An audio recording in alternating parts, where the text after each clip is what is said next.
Salam saudaraku, bersyukur boleh menjumpai saudara kembali dalam pesan khusus Gembala untuk minggu ini. Saat ini saya sedang ada di Denver, Colorado dan akan melayani jemaat Tuhan yang ada di kota ini. Pada hari ini saya ingin menyampaikan firman Tuhan dalam Mazmur 32 ayat yang ke-8 dan 9. 2 ayat saja. Aku hendak mengajar dan menunjukkan kepadamu jalan yang harus kau tempuh. Aku hendak memberi nasihat, mataku tertuju kepadamu. Janganlah seperti kuda atau bagal yang tidak berakal, yang kegarangannya harus dikendalikan dengan tali les dan kekang. Kalau tidak, ia tidak akan mendekati engkau. Tuhan itu adalah Bapa yang baik. Seorang Bapa selalu ingin merencanakan yang terbaik bagi anaknya. Dan kita semua sudah tahu Tuhan berkata rancangan damai sejahtera, masa depan yang indah penuh pengharapan, itu yang Dia sediakan bagi kita. Namun, untuk kita bisa mendapatkan itu, maka kita perlu dibimbing, kita perlu ditolong, kita perlu diberi nasihat. Itulah yang dikatakan dalam ayat yang ke-8. Sebelum kita meraih masa depan yang indah penuh pengharapan, kita perlu mendapatkan pengajaran dari Tuhan. Biarlah Dia sendiri yang menetapkan langkah-langkah hidup kita lewat pengajaran yang Dia berikan. Bukankah firman Tuhan berkata, orang yang hidup dalam pengajaran Tuhan, sebagaimana dikatakan di dalam Mazmur pasal yang pertama, ayat yang 1 sampai dengan yang ketiga, bahwa mereka yang kesukaannya merenungkan firman Tuhan, mereka yang tidak berjalan dengan nasihat orang fasik dan seterusnya, maka mereka akan berhasil. Lewat apa kita diajar? Lewat firman Tuhan. Jadi yang pertama sekali saudaraku, Allah ingin supaya kita bertumbuh dalam pengajarannya.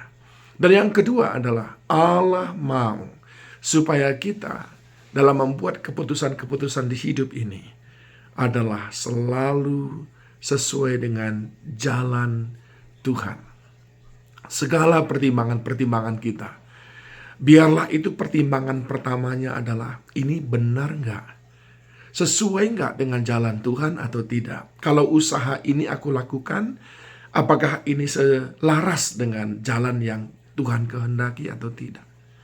Kalau aku nikahi perempuan itu, laki-laki itu, apakah selaras dengan kehendak Tuhan dan sesuai dengan jalan Tuhan atau tidak? Itu sangat menentukan keberhasilan kita. Dan yang ketiga dikatakan bahwa nasihat daripada Tuhan. Dalam Alkitab, Tuhan sering sekali menasihati Musa. Sehingga ketika Musa mendengarkan nasihat Tuhan, mereka berhasil. Tapi suatu kali Musa tidak mendengarkan nasihat Tuhan. Tuhan berkata, berfirmanlah kepada batu itu, maka batu itu akan mengeluarkan air. Tapi yang dilakukan Musa adalah dia memukul batu itu. Seketika itu juga Tuhan membatalkan rencana kemenangan bagi Musa, yaitu mengantarkan bangsa Israel masuk ke tanah Kanaan. Begitu juga dengan pelayan-pelayan Tuhan lainnya. Sering sekali gagal dalam mendengarkan nasihat Tuhan. Tetapi setiap kali Daud mendengarkan nasihat Tuhan, sekalipun dia menghadapi pertarungan yang sengit, termasuk menghadapi Goliat sekalipun, namun saat dia tetap berpegang teguh pada nasihat Tuhan, maka dia meraih kemenangan. Saudara yang dikasihi Tuhan, ayat 9 kita diingatkan, jangan seperti kuda atau bagal yang tidak berakal, bebal, tidak bijaksana, yang tidak bisa dikendalikan,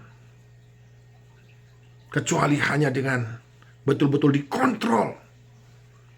Allah sebetulnya tidak ingin mengontrol hidup saudara, tapi Dia ingin berjalan beriringan dengan saudara untuk mengantarkan saudara dan saya kepada kemenangan dan keberhasilan. Namun, Dia mau kita hidup dalam 3 hal ini. Yang pertama, dalam pengajarannya.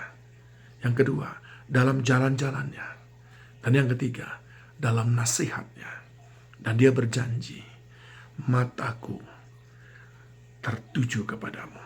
Aku tidak akan pernah tertidur, tidak akan pernah terlelap, menyertai jalan-jalan hidupmu sampai engkau menemukan keberhasilan.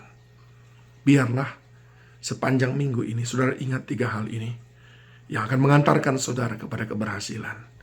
Ingat pengajarannya dengan merenungkan firman-Nya. Hidup dalam jalan-jalannya dengan taat kepada perintahnya. Dan beri telinga kita untuk mendengarkan nasihat kepadanya, yaitu ekspresi daripada penundukan diri kepada apa yang Dia kehendaki. Selamat hari Minggu. Tuhan Yesus memberkati saudara semuanya sepanjang minggu ini. Mari saya mau berdoa untuk saudara. Bapa di surga, aku bersyukur Tuhan kalau Engkau menibahkan kembali kami pada minggu yang baru. Dan biarlah damai sejahtera-Mu menemani, mengantarkan umat-Mu kepada jalan-jalan keberhasilan, jalan kemenangan. Biarlah kami adalah orang-orang yang selalu siap diajar, dengan hati yang mudah diajar. Biarlah kami senantiasa berjalan dalam jalan-jalan-Mu, dan biarlah telinga kami suka akan nasihat-nasihat-Mu, dan hati kami sepenuhnya taat kepadamu Tuhan.